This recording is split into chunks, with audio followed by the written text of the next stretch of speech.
So, did you have cavities? I lost part of a filling, Okay. so he refilled it. You lost it? Like, Well, actually, he said you couldn't find it? Yeah, I misplaced the filling. You misplaced it? Actually, I'm not sure that it was the filling I lost, but he said I think he either said the filling was still there, but I lost another part of the tooth. Oh, And so he gotcha. just filled that. Either way, it Either was way. bad news. Either way. And Well, now it's fixed. it wasn't that bad of news. The better news was the rest of my teeth look okay Okay. since I smashed my face on the ground. This I'm a mess, is turning into a completely different interview. but I'm emotionally healthy, maybe. Maybe not. Maybe. We're about to find out. Physically, I'm falling apart. All right, well, let's start. Hi, everybody. Welcome to the Big Idea Podcast. My name is Eric Bramlett, and I am joined by... Tammy Melchien. Very well said, Tammy. No signs of any Novocaine. Can't feel my face. Can't feel her face, but that's not going to stop her from communicating about our big idea.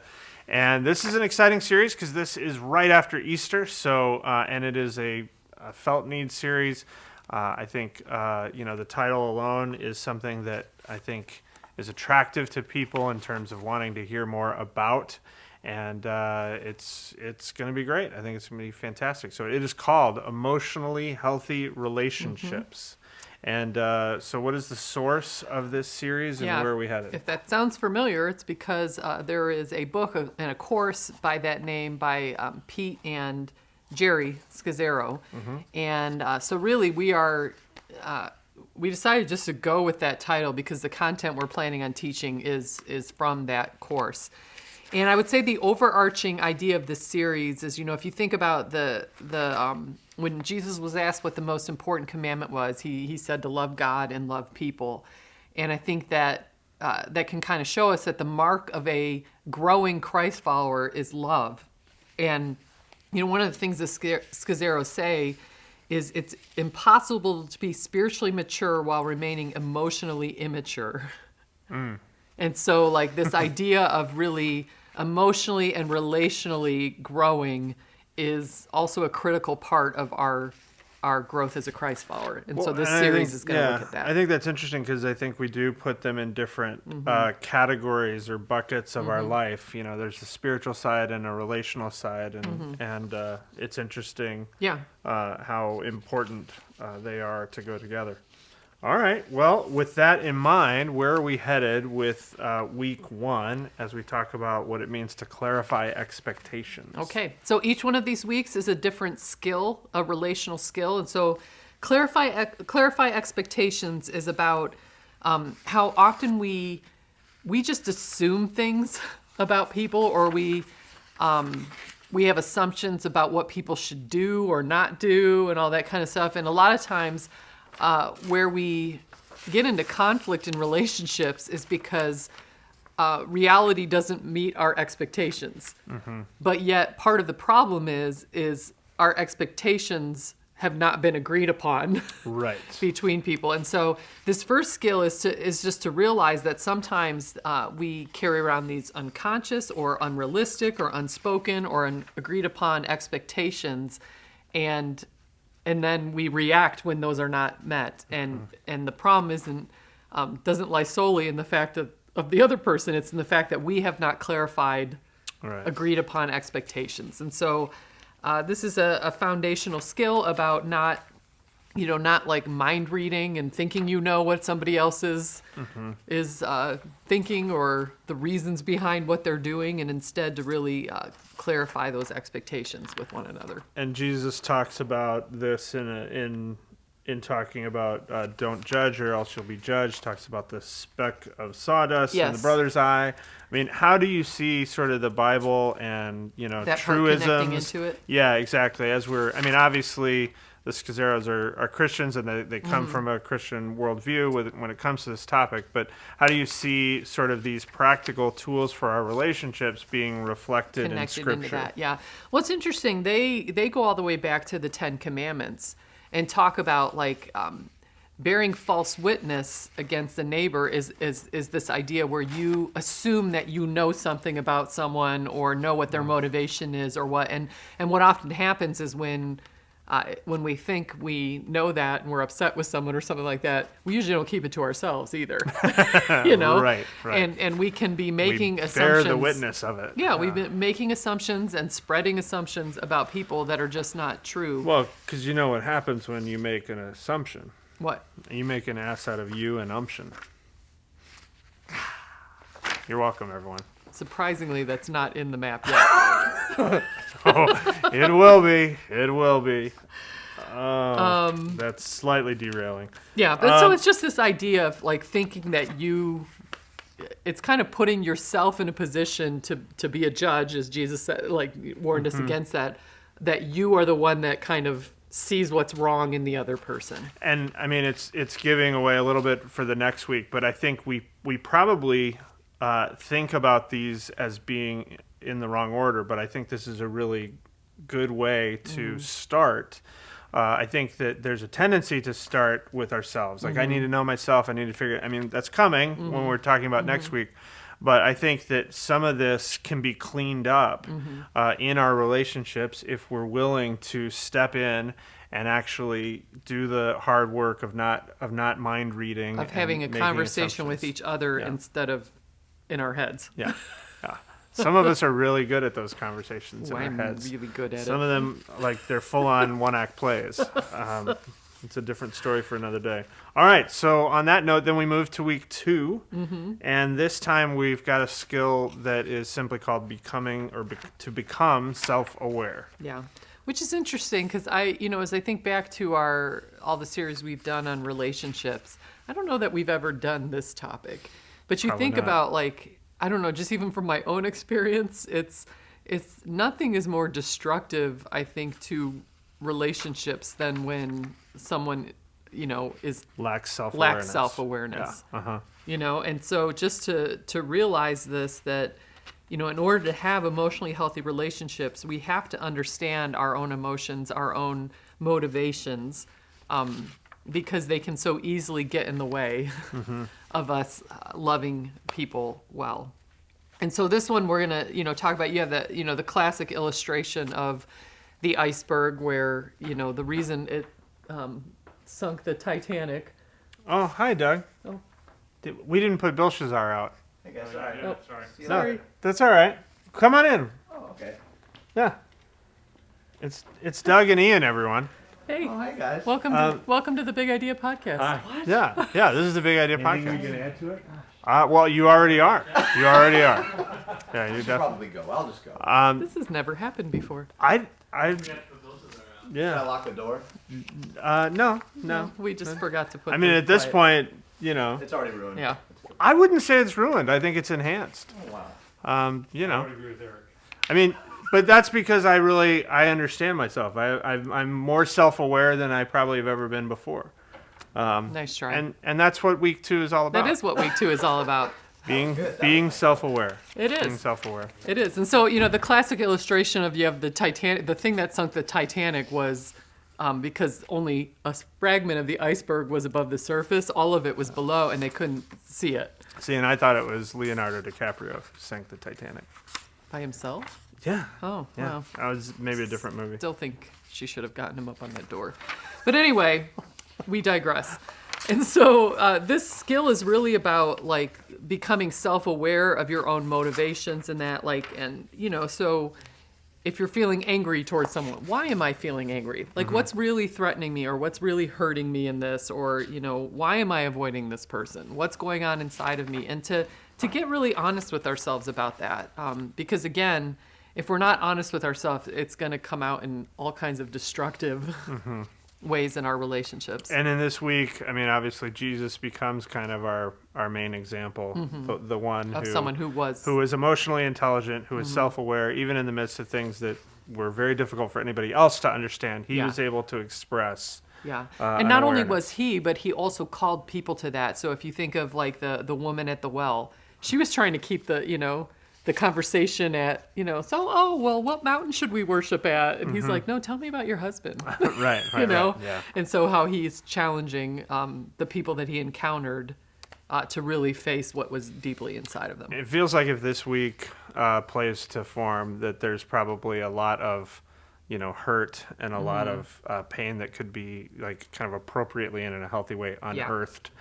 Something to be thinking about in terms of our brainstorm, even for for that day. Well, and we have in here again. This is coming from the course material. This 4-question kind of thing. So whether we do that you might be thinking about: is there a way to do that in service, or is there something else? Yeah. See you, Doug. Bye, Doug. All right.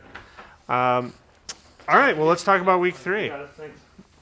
Week 3 is this is kind of a funky word. This probably should have been in our big words series. Listen incarnationally. Yes. It's not a word we use often. And, usually in a relationship series, it's not uncommon for us to have a week on listening. But I think the angle on this one will be a little bit different than what we've done in the past. And the key is that word incarnationally. And they... Again, the Scaseros, they kind of draw a parallel to what, obviously, when we talk about the incarnation, we're usually talking about Jesus kind of entering into Humanity, our world. Right, yeah. And like when we listen, that's kind of what we do for another person. We enter into their world. And you see some of the parallels there. Jesus left his world. When we listen, we leave our world and he entered our world. We enter someone else's world. But also... this is an important aspect of it. Jesus held on to himself. He didn't cease to become God, or he didn't cease to be God when he became human. Mm-hmm.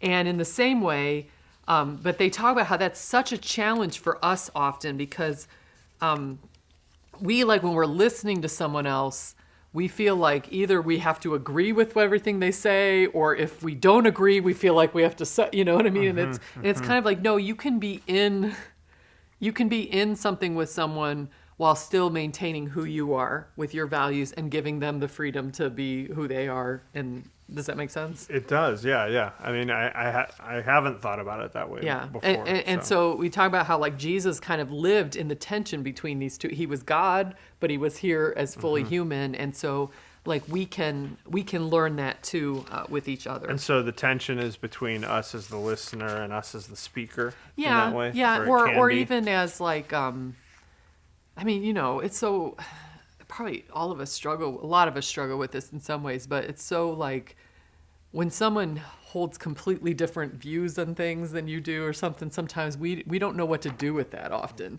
and to realize no, you can enter into that. And you can be a good listener, and it doesn't mean you have to agree with everything. It doesn't mean, it's just, I don't know, kind of finding a healthy way to do that. All right. Okay? I dig it.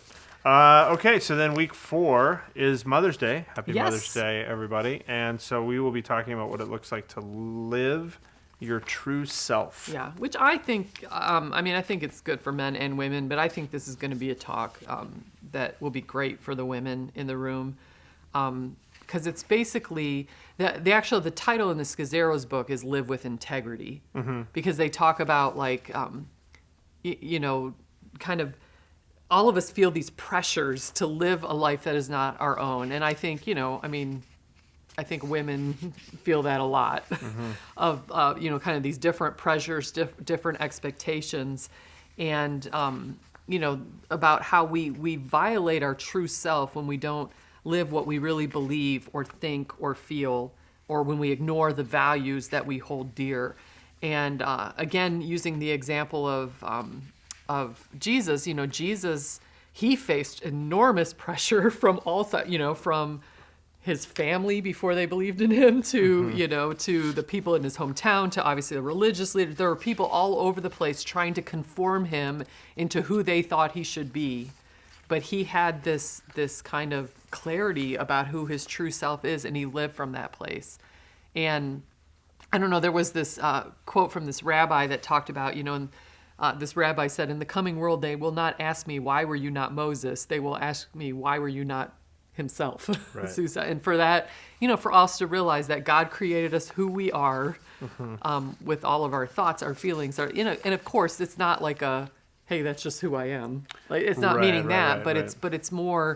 it's more kind of stepping into that authentic person that God created you to be. Now, at first glance, how would you sort of describe and distinguish the differences between like week 2, thinking about becoming self-aware, and then this week with regards to living your true self? I think, I think the Scazeros feel like these skills build on each other, but you have to have this ability to step outside of your current emotions to be self-aware, Yes. to actually understand what's going on inside of you. I think this week is probably going to be a little bit more even like a practical hands-on, like when you're in a situation, how do you figure out how do you not just kind of cave to all the pressures around you? How does you? So, in other words, if the discovering yourself or figuring out self-awareness is static, Yeah. this is sort of Yeah. inaction. Well, and you need the skill of self-awareness in order to be here for to this be point. this, because Yeah. you have to be able to understand how you feel, what you think, why you're reacting the certain way you're reacting, in order then to make decisions about what is the true to self, like what is the true thing. And they do. We're gonna have to figure this out because their tool for this one is called climbing the ladder of integrity. But I don't think we need any don't more need any more ladders. ladders. So we're probably gonna not. have to figure out like what the skill part of that is for us how to in help this. help that metaphor ring true. All right, and so then we're already week 5, Mm-hmm. and this is the end of the series. And this time, this is probably my favorite one. Mm-hmm. This is fight cleanly. Yep. All right, put Because up your dukes. conflict is always an important thing to talk about in, Yes, in it any kind is. of relational series. And so, this one will talk about how most of us aren't good at it. We're not good at conflict. And usually we have one or two patterns. Either we settle for a false peace, like we just shove things under the rug, or, Right. or just appease It's okay. one another. Or we engage in dirty fighting tactics. And you can see a whole list there of, from silent treatment to sarcasm to... Sarcasm, that's a spiritual gift. I know. That's not, I don't understand. I thought it was too, but but it can also be misused, I guess. I guess anything can be. And so, I think most of us will recognize ourselves in some of those. And so this is about like kind of moving from this kind of dirty fighting to a clean fighting. And one of the examples they give in scripture is where Daniel was like when he's taken in captivity and he's in conflict. He doesn't want to eat all this stuff that is on the king's table because it's kind of against the kosher Right. laws and all that. But how he doesn't blow up. He doesn't he Right. kind of negotiates an understanding. And so, again, all of these I think will be very practical. So we'll figure out how we want to incorporate these steps to a clean fight. I will say it's important. We'll have to say here too, this is like this clean fighting. It's something more to like just in the day-to-day stuff. Like often if there are just deeply rooted conflicts over family patterns, over things like that, this is not for that. Yeah, this is kind of a 101 kind of feel to it. That No. so we will have a kind of disclaimer in there that sometimes it's things are more deep rooted than this, and you need a counselor, you need some trusted person in your life that can help you work through those kind of things. All right. But that's it. They're all intended to be very practical skills. And again, as we go through this series, I think we'll want to make sure that we use examples that are, marriage, examples that are parent-child, examples that might be, workplace. Because I think the skills that they're talking about here can apply to all of our relationships. No, it's good. I am drawn to these kind of series anyway. I think that, the back and forth between, just the palette of the whole calendar year and the way that it follows up out of Easter and hopefully captures someone's attention to drive them to Jesus, but in a way that helps them understand that, there are some ways in which I could actually start improving practically my relationships tomorrow. Really, really strong stuff. So, good, excited, All right. and hope that you brainstorm some awesome ideas that will help move this particular series forward and move the mission forward. For Tammy, I've been Eric. Thanks, everybody. We'll ya. see you later.